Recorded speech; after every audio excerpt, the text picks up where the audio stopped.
तो हेलो प्यारे प्यारे बच्चों, आप सभी का स्वागत है आज के इस नए वीडियो में नए टॉपिक के साथ। बच्चों, आशा करता हूं कि आप सभी बहुत ही मस्त होंगे और अपने अपने पढ़ाई में अच्छे से व्यस्त होंगे।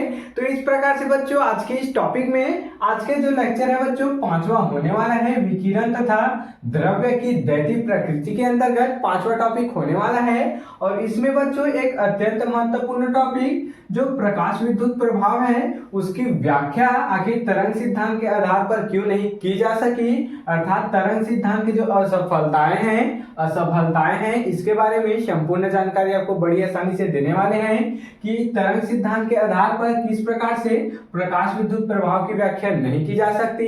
इसको बच्चों आपके बोर्ड एग्जाम में कुछ इस प्रकार से पूछ लिया जाता है कि समझाइए प्रकाश विद्युत प्रभाव की व्याख्या तरंग सिद्धांत के आधार पर नहीं किया जा सकता। तो आपको बच्चों इस तीन बातों को यहाँ पर लिख देना है। इस कारण से प्रकाश विद्युत प्रभाव की व्याख्या तरंग सिद्धांत के आधार पर नहीं किया जा सकता। तो चलिए बच्चों, अब हम लोग बिना किसी समय गवाए इस टॉपिक को जल्दी से समझने का प्रयास करते हैं। तो सबसे पहले बच्चों, प्रकाश विद्युत प्रभाव क्या होता है इसको हम लोग अच्छे से समझ चुके हैं। एक बार बच्चों यहाँ पर और समझ लेते हैं कि प्रकाश विद्युत प्रभाव आखिर क्या होता है, आखिर ये घटना होता क्या है। तो मान लेते हैं ये किसी बच्चों पदार्थ का सतह है। अब इसमें हम लोग क्या प्रवाहित करेंगे, इसमें हम लोग ऊर्जा यहाँ पर प्रवाहित कर रहे हैं, देख सकते हैं कुछ इस प्रकार से। इसको हम लोग बच्चों ऊर्जा देते हैं। क्या देते हैं? ऊर्जा देते हैं।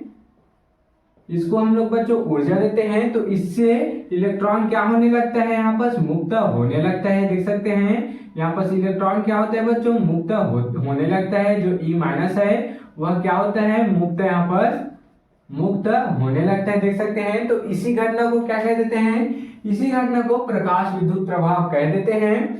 जब किसी पदार्थ पर ऊर्जा प्रवाहित की जाती है या फिर प्रकाश डाला जाता है तो उसमें से इलेक्ट्रॉन मुक्त होने की जो घटना है इसी को क्या कहते हैं, इसी को प्रकाश विद्युत प्रभाव कह देते हैं। अब इसकी व्याख्या बच्चों तरंग सिद्धांत के आधार पर क्यों नहीं की जा सकती, अर्थात इसकी असफलताएं क्या हैं, इसको चलिए 3 पॉइंटों में समझने का प्रयास करते हैं। तो बच्चों सबसे पहला क्या है, सबसे पहला क्या बोले हैं इन्होंने, तरंग सिद्धांत के आधार पर प्रकाश विद्युत प्रभाव के लिए, देख सकते हैं, प्रकाश विद्युत प्रभाव के लिए अर्थात इस घटना को घटने के लिए प्रकाश की तीव्रता एक निश्चित तीव्रता से अधिक होनी चाहिए। तो क्या बोल रहा है बच्चों, जो तरंग सिद्धांत है वह प्रकाश विद्युत प्रभाव के लिए जो प्रकाश की तीव्रता है, इसकी जो तीव्रता है बच्चों ये क्या है, प्रकाश है।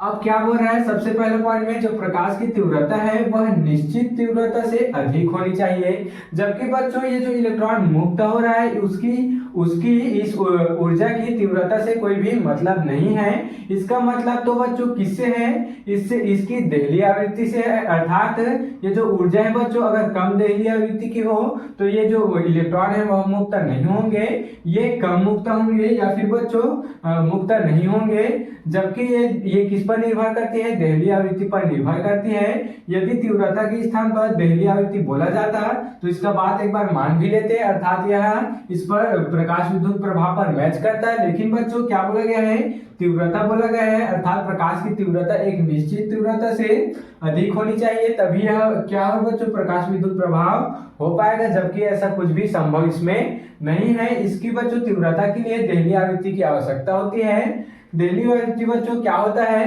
देहली आवृत्ति एक निश्चित आवृत्ति होती है, नियत आवृत्ति होती है। अगर उससे कम आवृत्ति की हम इसको प्रकाश देंगे, इस वस्तु को, इस पदार्थ को, तो इससे इलेक्ट्रॉन मुक्त नहीं होगा, देख सकते हैं। तो ये भी क्या हो गया बच्चों, फेल हो गया। इस प्रकार से दूसरा कथन देख लेते हैं।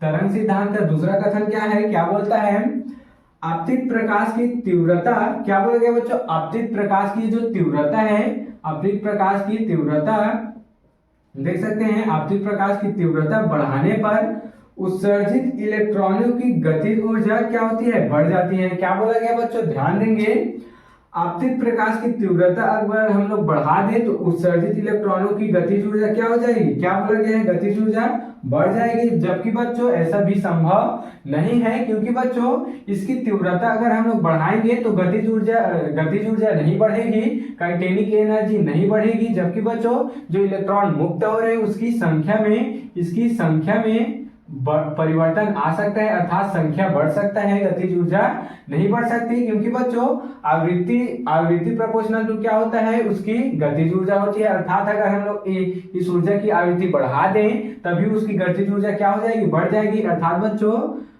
आवृत्ति, प्रकाश की आवृत्ति क्या लिखेंगे यहाँ पर हम लोग, प्रकाश की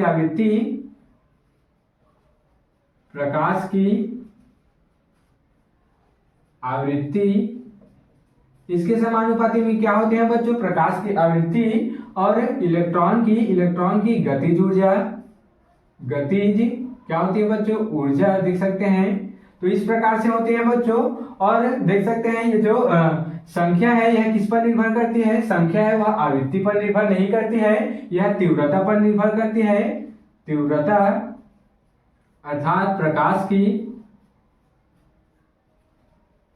की तीव्रता समानुपाती क्या होते हैं बच्चों, इसकी संख्या अर्थात इलेक्ट्रॉन की संख्या देख सकते हैं कुछ इस प्रकार से होती है। क्या होती है बच्चों, इसमें क्या बोला गया, आपतित प्रकाश की तीव्रता बढ़ा देने पर उत्सर्जित जो इलेक्ट्रॉनों की गतिज ऊर्जा है वह बढ़ जाती है, जबकि बच्चों गतिज ऊर्जा नहीं बढ़ती है।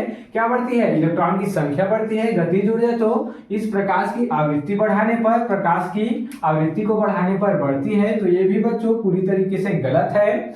इस कारण तरंग सिद्धांत के आधार पर बच्चों हम प्रकाश विद्युत प्रभाव की व्याख्या नहीं कर सकते। इसी प्रकार से तीसरा देख सकते हैं, तीसरा व्याख्या क्या है, आपतित प्रकाश से कोई पदार्थ धीरे धीरे ऊर्जा ग्रहण करके थोड़े समय बाद धातु से क्या होते हैं बच्चों, इलेक्ट्रॉन बाहर निकलने लगते हैं। अब इसमें क्या बोला गया, यहाँ पर ध्यान देंगे बच्चों, इसमें क्या बोला गया, यहाँ पर ध्यान देंगे हम लोग, ये क्या बच्चों, तीव्रता है। इसमें क्या बोला गया, आपतित प्रकाश से कोई पदार्थ पर धीरे धीरे ऊर्जा ग्रहण करने के थोड़े समय बाद धातु से इलेक्ट्रॉन क्या होते हैं बच्चों, बाहर निकलने लगते हैं, जबकि ऐसा नहीं होता है बच्चों। इसमें जैसे ही ऊर्जा पड़ती है इसके बाद बच्चों कोई भी समय नहीं लगता है, इसमें सीधे ही इलेक्ट्रॉन बाहर निकल जाते हैं। जबकि तरंग सिद्धांत के आधार पर यहाँ पर क्या बोला जा रहा है, यहाँ पर बच्चों जब हम लोग ऊर्जा डालेंगे अर्थात ये फोटोन के रूप में आते हैं तो इस पर उपस्थित जो परमाणु होंगे वो बच्चों पूरे ऊर्जा ग्रहण करेंगे। जब यह बाहर निकलने का क्षमता इसको प्राप्त होगा तभी यह क्या हो जाएगा, बाहर निकल पाएगा। जबकि बच्चों ऐसा संभव नहीं है। प्रकाश विद्युत प्रभाव के अनुसार क्या होता है, जैसे ही इसमें प्रकाश आपतित होती है वैसे ही इलेक्ट्रॉन तुरंत ही मुक्त हो जाते हैं। इस कारण से बच्चों ये जो प्रकाश विद्युत प्रभाव की जो व्याख्या है वह तरंग सिद्धांत के आधार पर नहीं किया जा सकता। इस प्रकार से इसके कुछ असफलताएं हैं बच्चों, इसको हम लोग समझ चुके हैं। आप इसके स्क्रीनशॉट यहाँ पर आसानी से ले सकते हैं। तो बच्चों आशा करता हूं कि आपको यह टॉपिक जरूर से समझ में आया होगा और ऐसे ही इंपॉर्टेंट टॉपिक के लिए मेरे इस चैनल में बने रहिएगा। अगर आप इस चैनल में नए हो तो इसको जल्दी से सब्सक्राइब करके बेल वाली आइकन को दबाकर प्रेस कर लीजिएगा। तो चलिए बच्चों फिर मिलते हैं किसी नेक्स्ट वीडियो में नए टॉपिक के साथ। तब तक के लिए जय हिंद, जय भारत।